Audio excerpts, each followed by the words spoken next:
hapon sa ating lahat. Good afternoon. Wow. Hello sa mga new faces, sa guests natin. Siyempre, mga regular attendees. Tagal na natin hindi nagkita, no? Isang taon na. Hindi lang ako expressive pero na-miss namin kayo. Hindi, joke lang.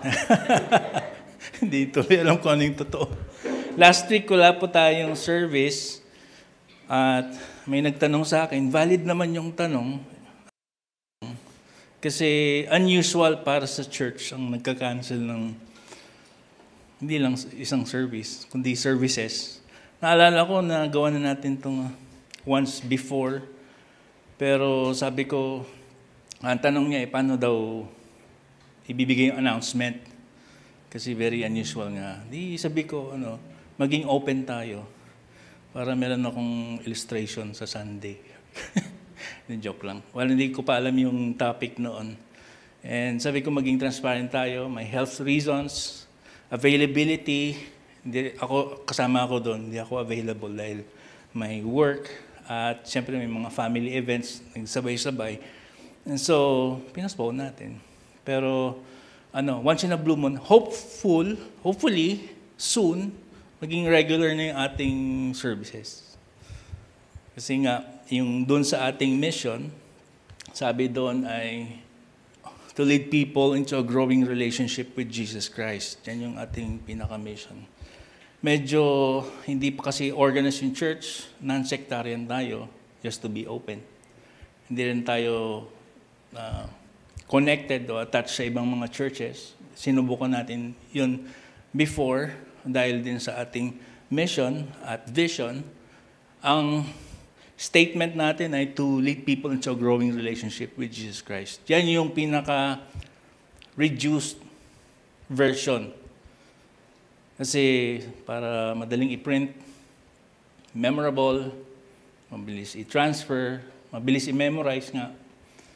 Pero yung kompleto niyan, ito, to lead people into a growing relationship with Jesus Christ. We cannot force people to grow, siyempre. Mapa-facilitate lang natin sila by creating conducive environments like this. Using the resources God provides. Nandun tayo kasi lesson natin from the past ito.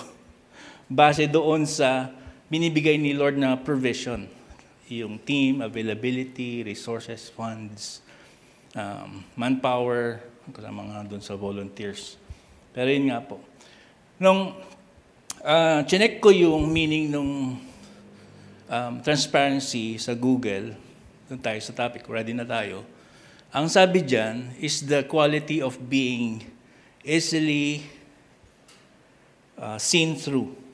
Then sinabi niya yung business side, corporate side, or mga scenarios.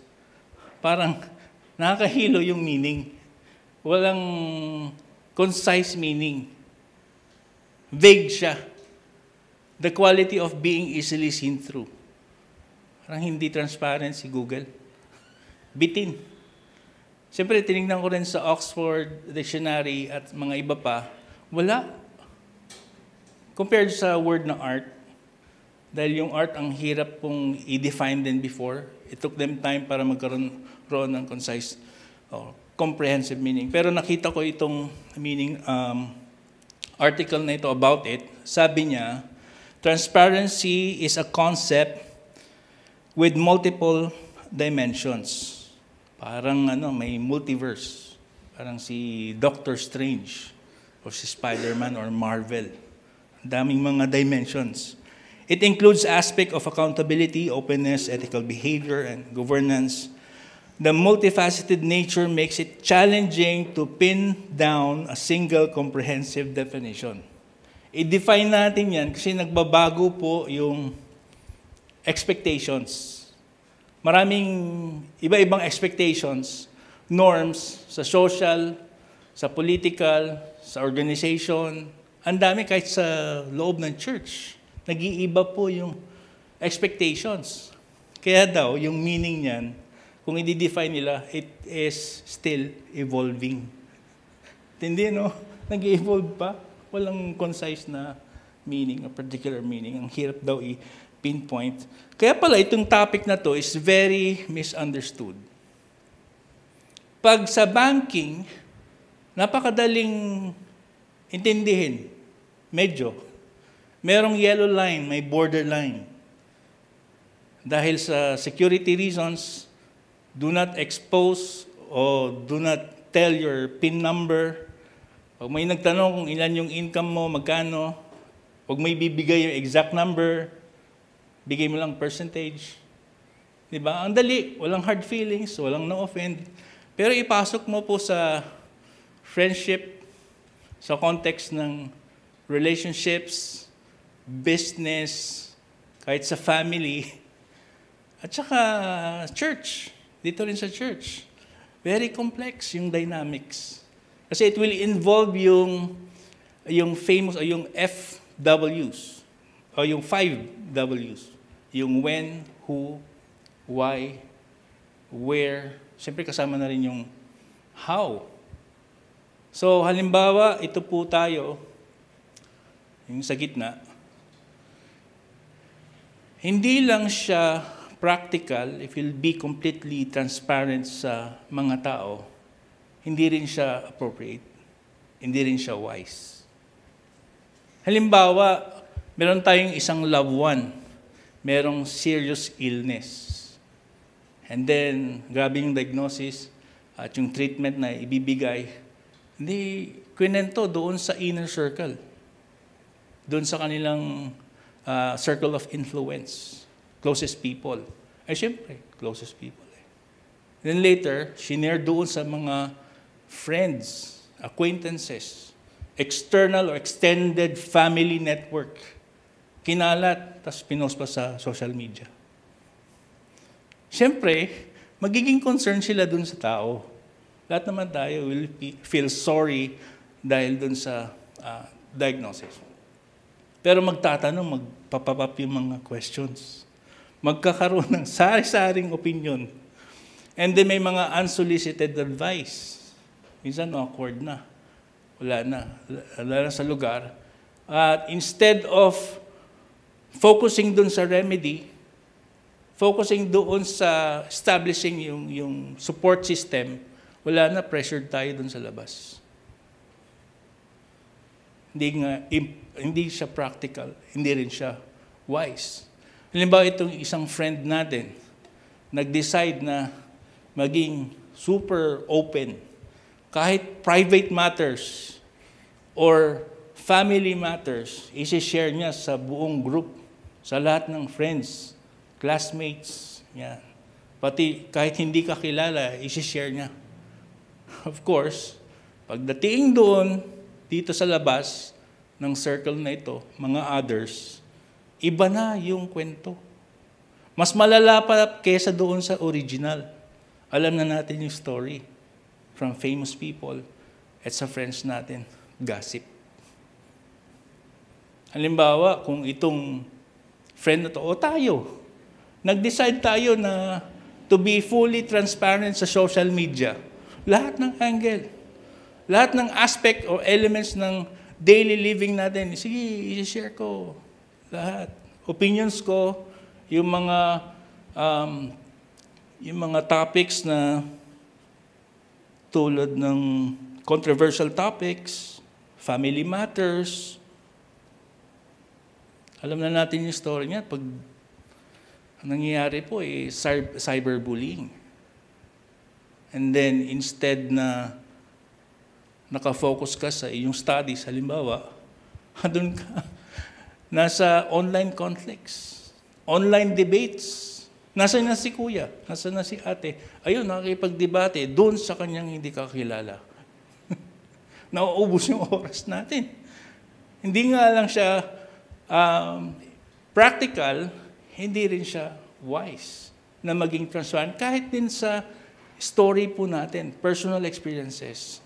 Di ba dati na-try natin maging very honest, transparent, maybe sa loved one, sa cousins, sa friends. Instead na maintindihan nila tayo, na misunderstood nila tayo, na misunderstood tayo, na misinterpret po tayo. Sira yung image natin. Tapos, na-judge tayo. And then, we were rejected. Parang si Daddy, nung sa ministry namin, nag-start kami sa Mindoro, ang Oriental Mindoro, Visayas. Luzon ba yun? Visayas yun. Oo. Yun yung ministry namin after ng Mariveles, meron din yata sa Bataan. Pero ang focus niya, grassroots. For how many years? Yun yung focus. Very effective yung dad ko at saka yung ibang mga pastors. Reaching out yung mga grassroots people. Tapos one time, nandun na kami sa Kalasyaw, sabi niya, i-reach out naman natin yung mga professionals. Abay, na-misinterpret siya. Nagkaroon ng mga criticisms. Na-misunderstood siya dahil daw merong parang maling motibo si pastor. Kaya professionals yung pinili. Kasi tayong mga grassroots lang, yung reactions nila. Pero ang point ni Daddy, hindi. Sabi kasi ni God to reach all nations. Hindi lang mga grassroots. Kasama doon yung mga professionals. Kasi walang nagre-reach out sa kanila eh.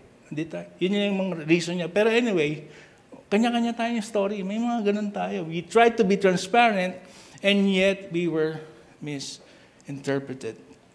Ito yung important question.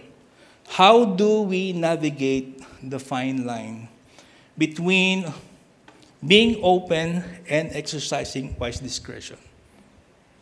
Kasi fine line lang siya, hindi siya obvious katulad sa finance and banking. Obvious eh. Dito, pag i-apply mo sa friendships, sa relationships, ang hirap mo makita. Para siyang thread lang. Paano natin i-apply? Beneficial, magiging positive kayong outcome nito or magiging harmful or damaging. Kaya sabi ni Caroline Ball, it's not just about being open. It's also about understanding when and how openness is beneficial or detrimental.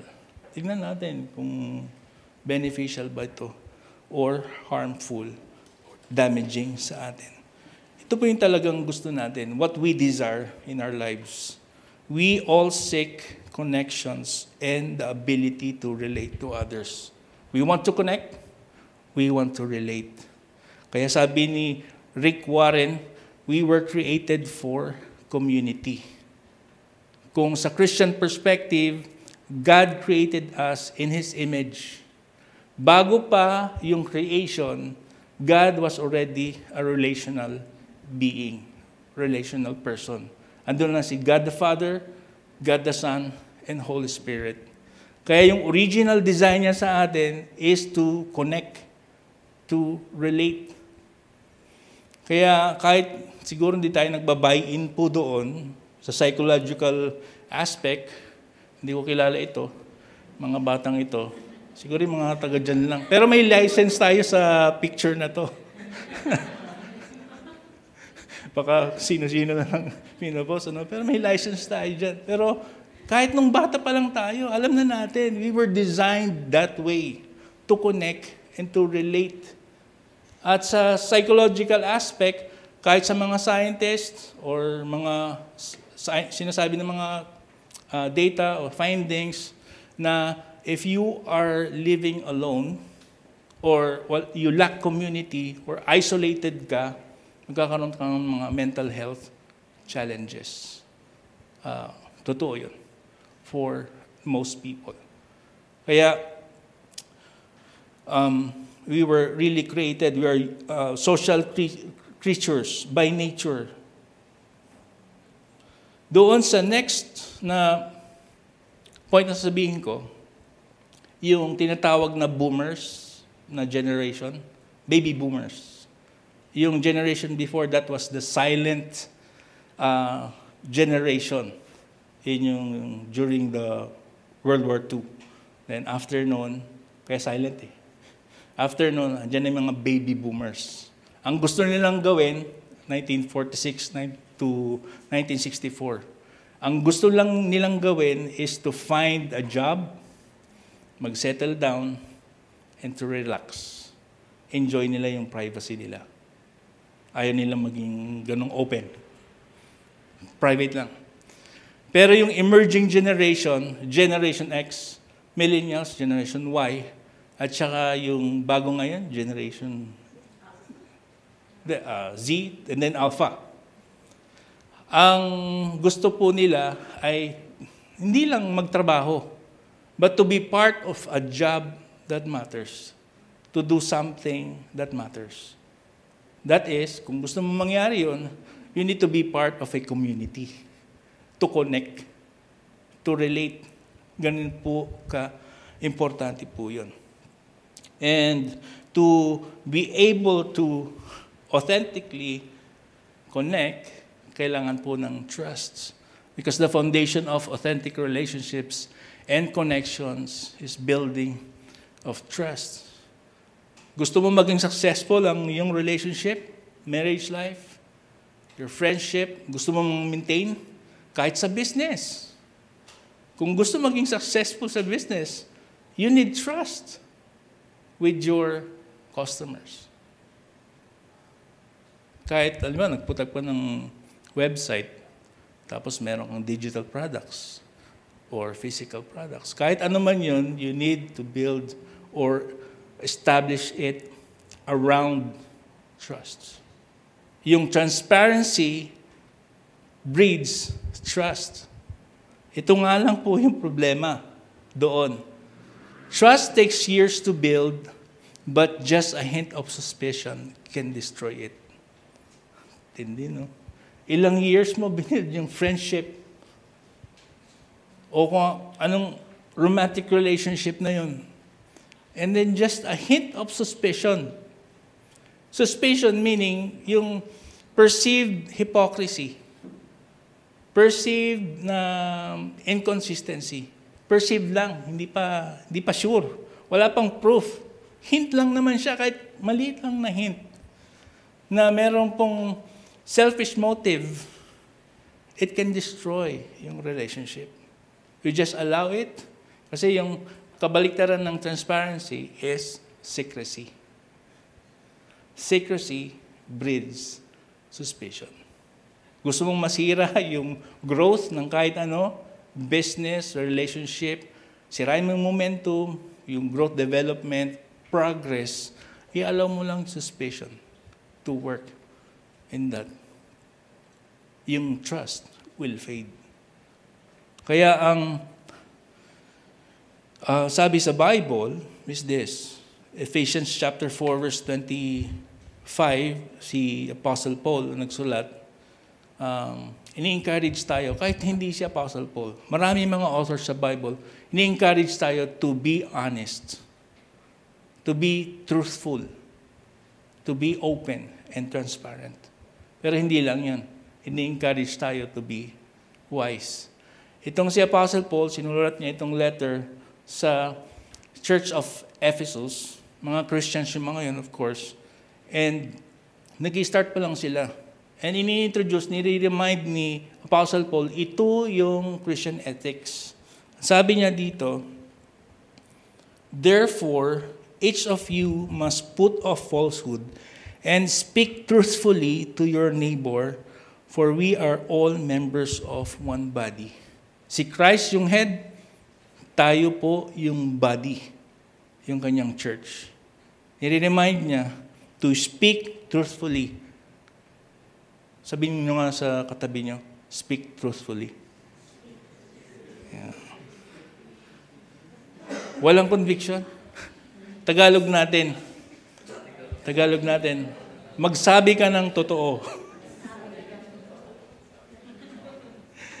Ganon din sa Colossians 3 verse 9, do not lie to each other, since you have taken off your old self with its practices. Again, ito na yung bagong kayo. Since you're already in Christ, do not lie to each other. Pati sa Old Testament, sa mga prominent kings or stories, kings take pleasure in honest lips. They value the one who speaks what is right. Ang ini-encourage tayo, maging honest, to be truthful to one another. Kahit hindi yung mga kings or prominent stories, si Lord mismo. The Lord detests lying lips, but He delights in people who are trustworthy. You see, transparency requires being honest. Honest to other people and to the Lord. In contrast, sabi niya rin, maging wise din tayo.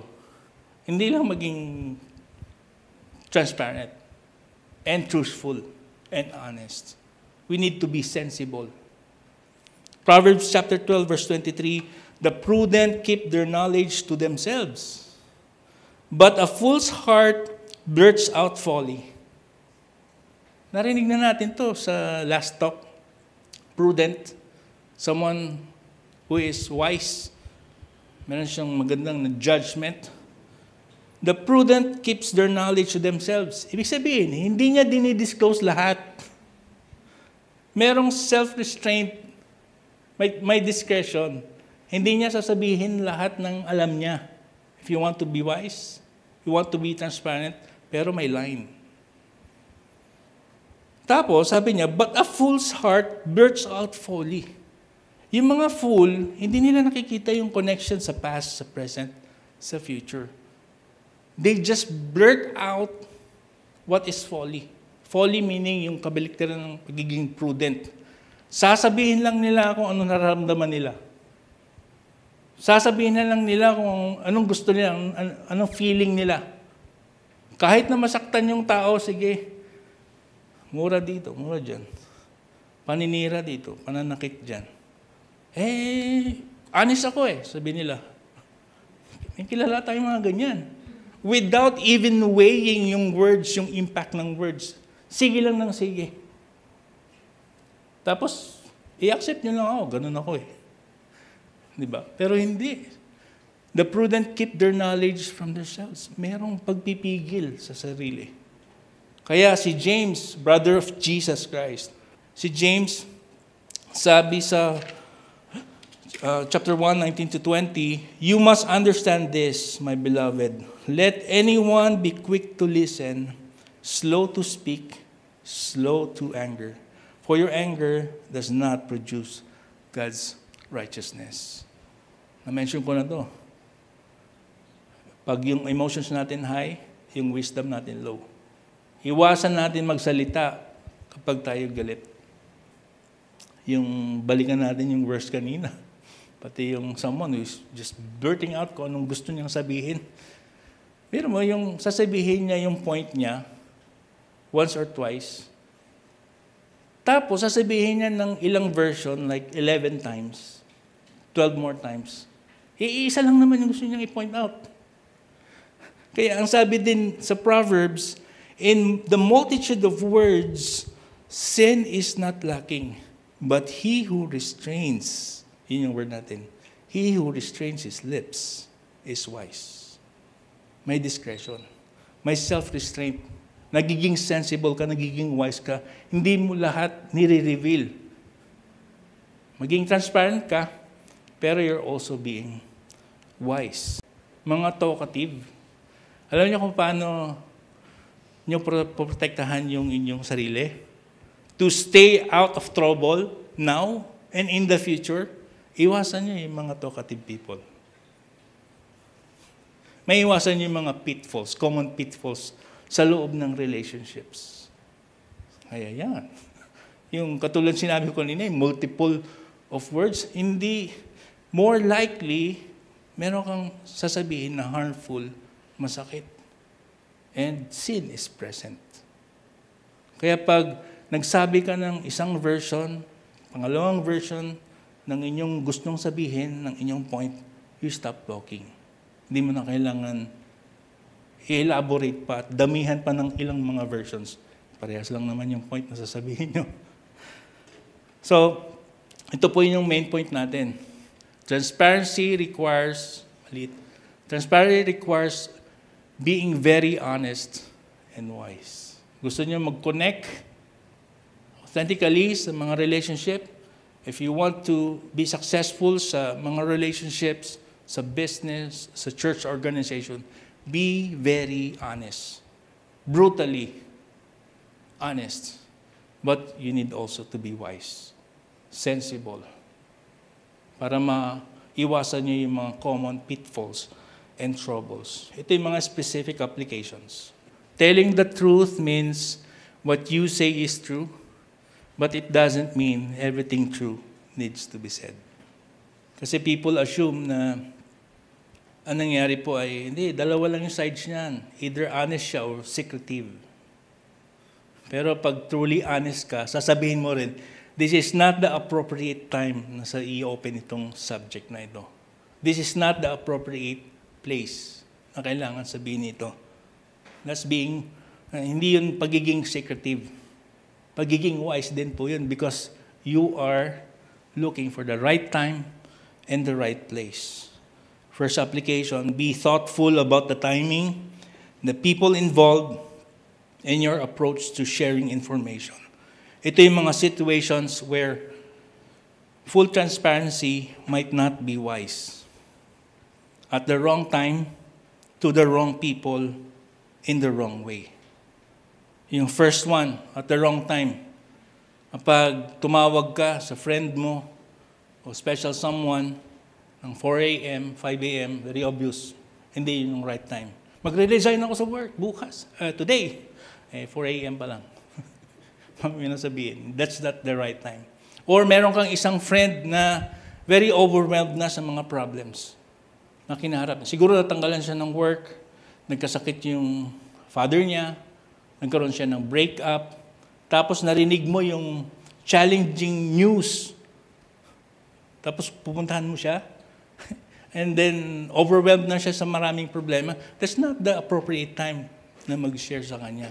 Baka i-overshadow mo lang kanyang problema. Ang focus niya ay wala po doon. Papakinggan ka lang, pero yung isipan niya ay wala po doon. Dahil marami po siyang problema. That is not the right time. Or situation where full transparency might not be wise to the wrong people. Pag ino-open mo sa tao yung problema mo, you're being open, transparent, pero wala naman siyang influence doon sa outcome. Wala naman siya matutulong, nandun lang nakikinig. Hindi prayer nga, hindi ka bibigyan ng hindi ka pagpipray Nandun lang nakikinig.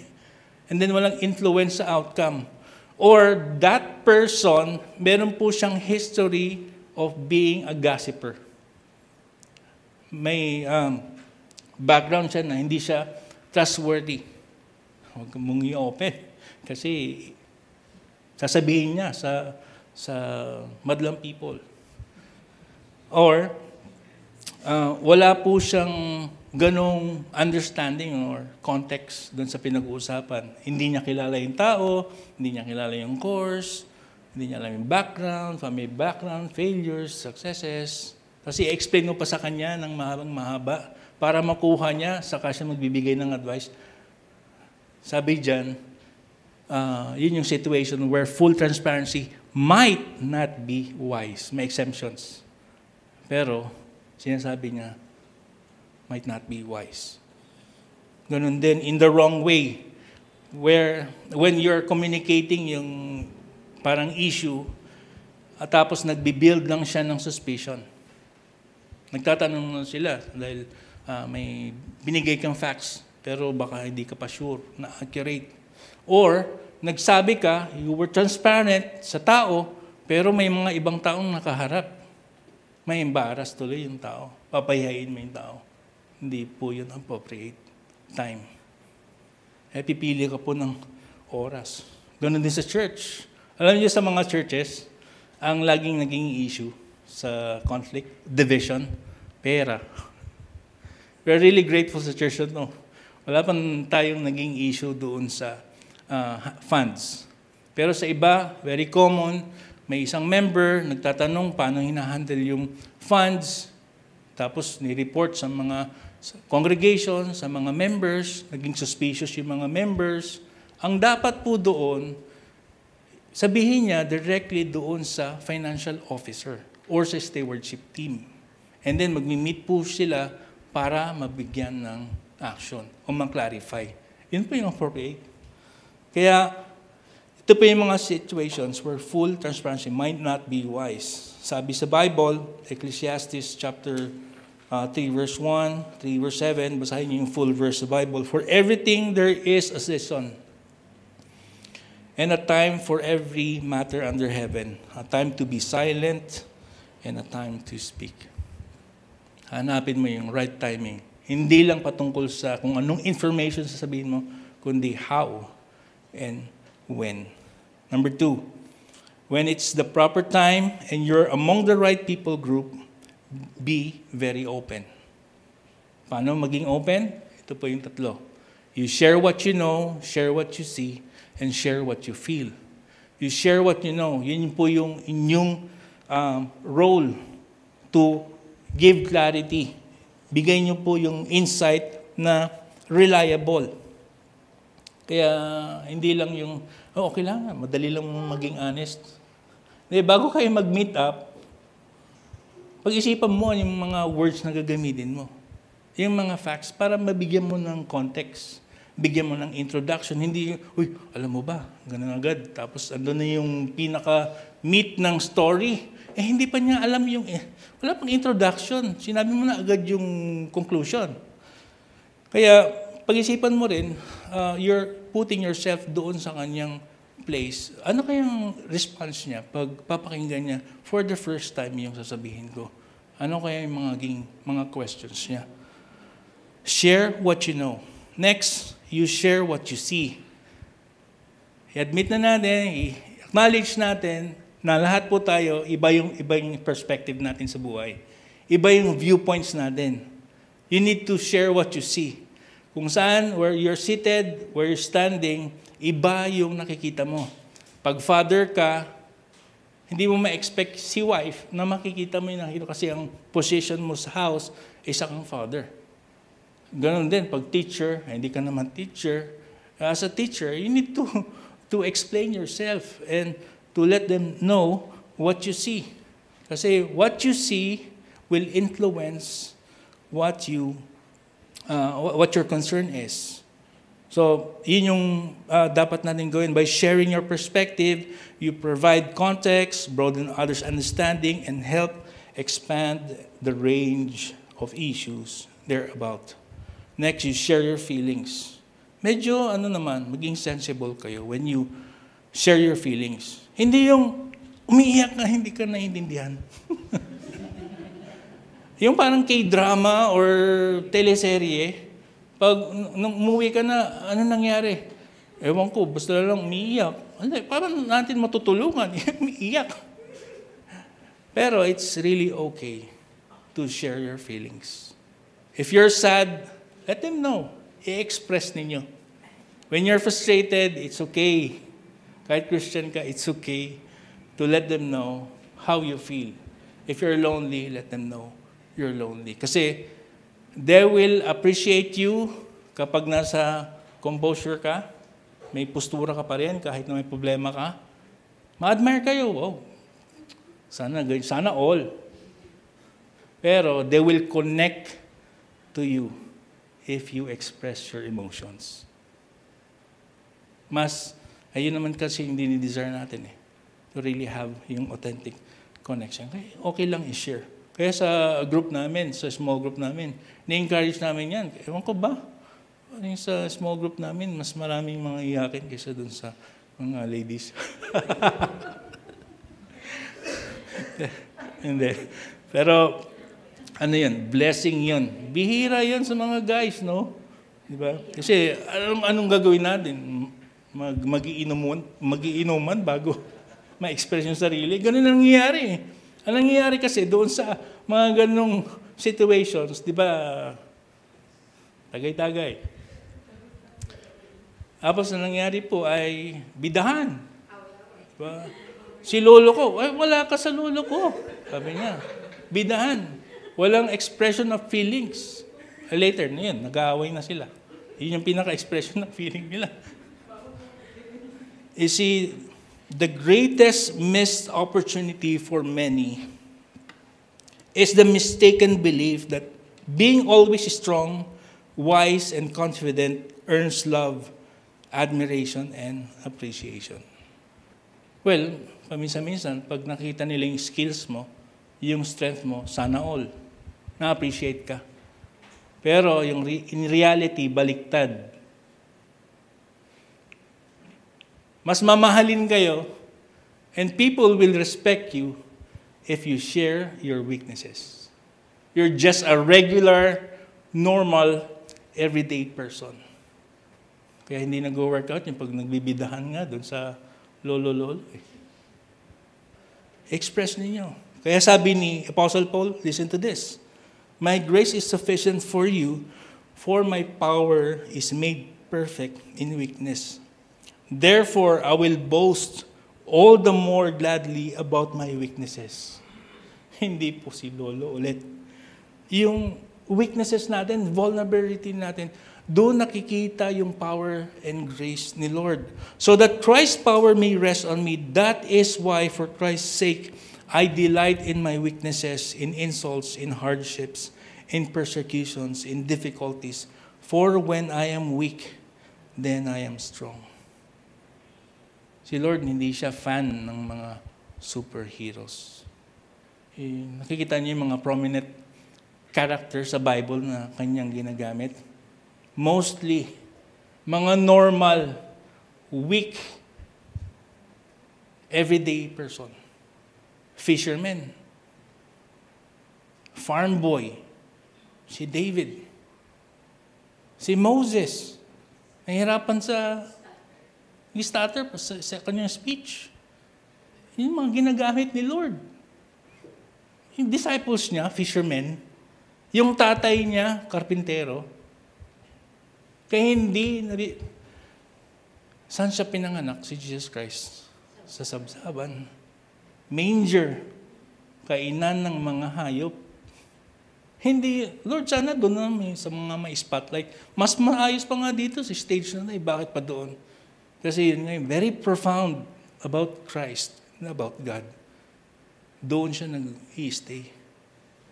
Sa weaknesses natin, mas nakikita natin yung grace and power ni God. Kaya above all, if you will be honest and transparent and be truthful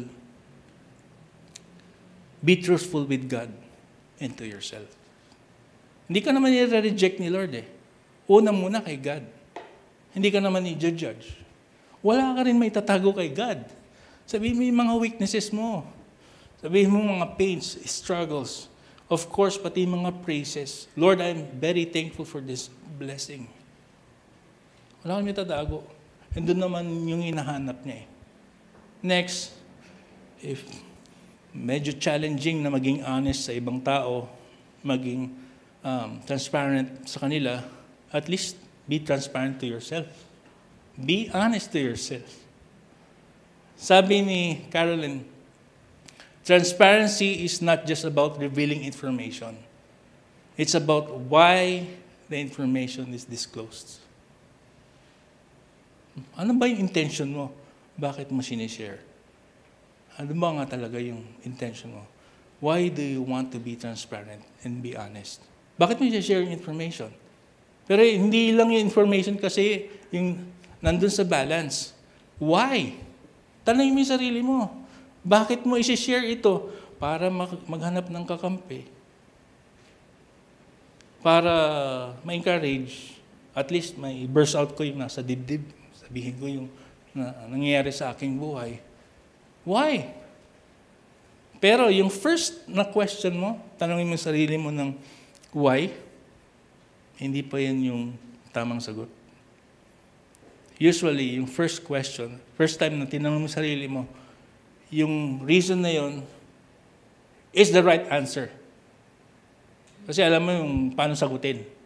Pero hindi yun talaga yung reason. Tanungin mo ulit yung sarili mo, why?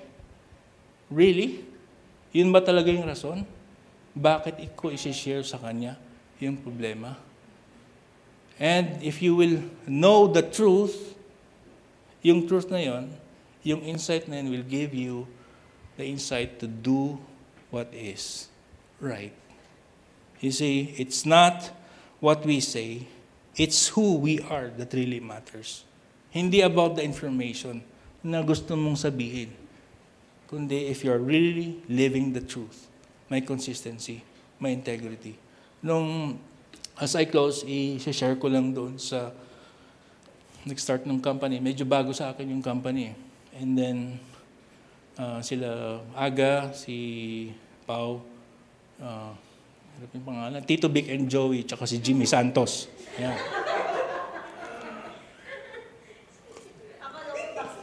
Hindi ko alam kung yun nga yung favorite song nila eh. Tell me why. Diba? Tatanungin nila yung why. Tell me why.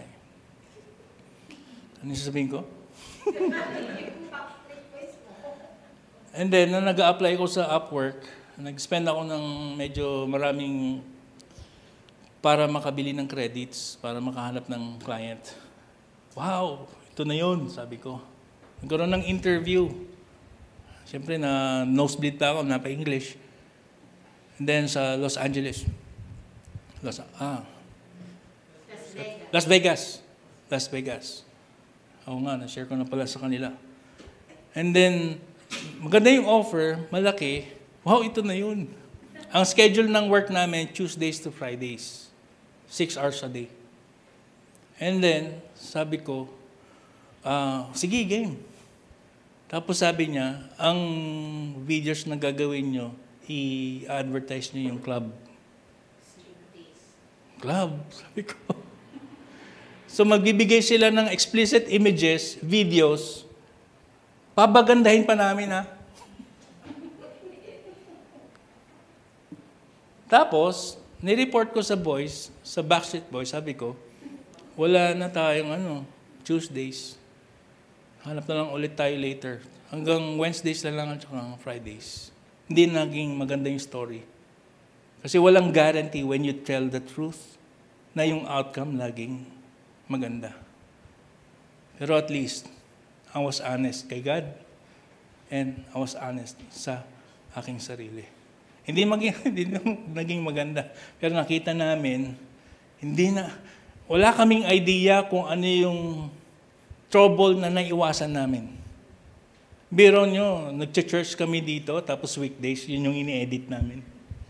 Di ba? Marami kaming naiwasan na mga pitfalls sa future.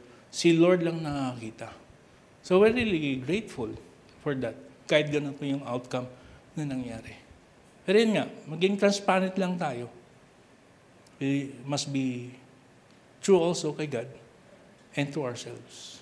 Hindi lang being truthful sa sinishare natin, pero we're living the truth. Merong integrity. Merong consistency dun sa ating belief, values, and sa ating mga actions. Tayo-tayong lahat. Let's read this together. Kung hindi nyo nababasa yung sa taas, transparency requires being very honest and wise. Sabihin nga natin ulit, 1, 2, 3, go. Transparency requires being very honest and wise. Sabihin nyo nga sa katabi nyo ulit, magsabi ka ng totoo. But be wise. Let's pray together. Heavenly Father, we are truly grateful. Thank you, Lord, for this insight. Salamat, Panginoon, that you are here and mga revelation and reminders din po sa amin. Tulad ng inyong pagmamahal sa mga normal, just regular and everyday person. Lord, we are sorry, Lord, na minsan hindi kami naging transparent sa inyo. Tinatago pa namin kahit saan minsan sa sarili. But you're teaching us, Lord, to be really open to you. Dahil yun naman po ang gusto nyo, to have a growing relationship with us.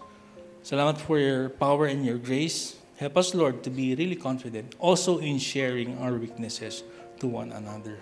We are truly blessed, Lord. Thank you for this truth. In Jesus' name we pray. Amen.